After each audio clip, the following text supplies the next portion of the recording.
এইসব অভূত সবার পিছনে যারা আছে তারা হইল আমার এলাকার জনগণ যা ভালোবাসা। আজকে আপনারা নিশ্চয়ই লক্ষ্য করছেন যে আমাদের সকল বিএনপি কোনো দলাদলি নাই, ঐক্য। এবং এই ঐক্যর পিছনে যারা নাকি সারা জীবন ধানের শীষের জন্য কাজ করেছেন বা সকালে কাজে তাদের একটা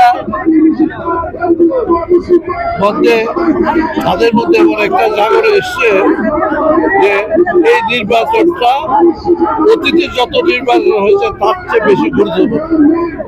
সেই জন্য আমরা সকলে মিলে ধানের শীষে যাতে জয়যুক্ত হতে পারে সেই জন্য।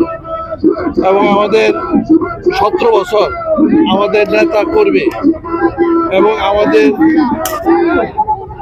বিএনপি চেয়ারপারসন দেশনেত্রী বেগম খালেদা জিয়া এবং ভারপ্রাপ্ত চেয়ারম্যান তারেক রহমান যেভাবে অত্যাচারিত হয়েছে, জেল জুলুম তাদের মধ্যে, তার চেয়ে বড় আর কি হতে পারে। কাজে আজকে সবচেয়ে বড় জিনিস হচ্ছে আমরা মুক্ত। আপনারা তো দেখেছেন বিগত 15 বছরে এরকম আমরা কথা বলতে পেরেছি, জনগণ এরকম আসছে, নির্বাচন কখন হয়েছে কেউ জানেও না।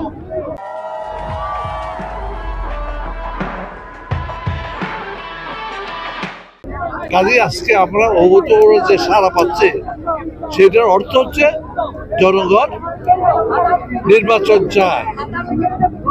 এবং যেই নির্বাচন ভোটের অধিকারের জন্য বিএনপি 17 বছর সংগ্রাম করেছে, আন্দোলন করেছে, জেল জুলুম খেলেছে, লক্ষ লক্ষ মামলা হয়েছে।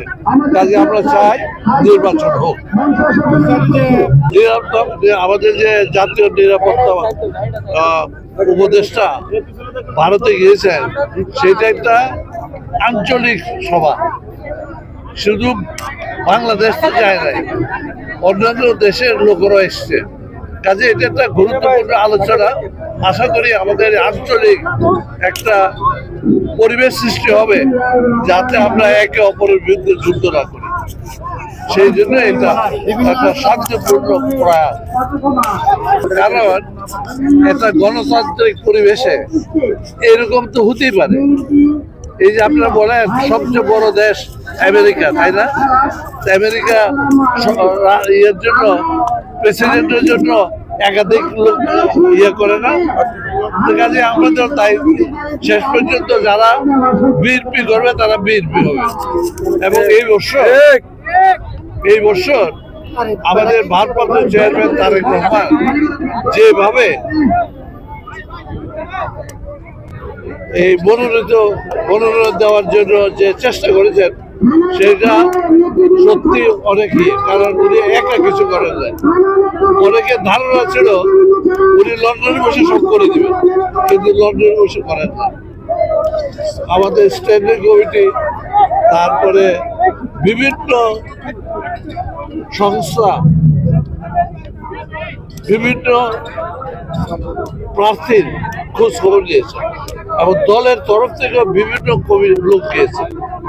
কাজে এটা একটা বিভিন্ন ওয়েতে চেষ্টা করছে। তো যেহেতু বিএনপি একটি বড় দল, বহু লোক প্রত্যাশী, তাই না?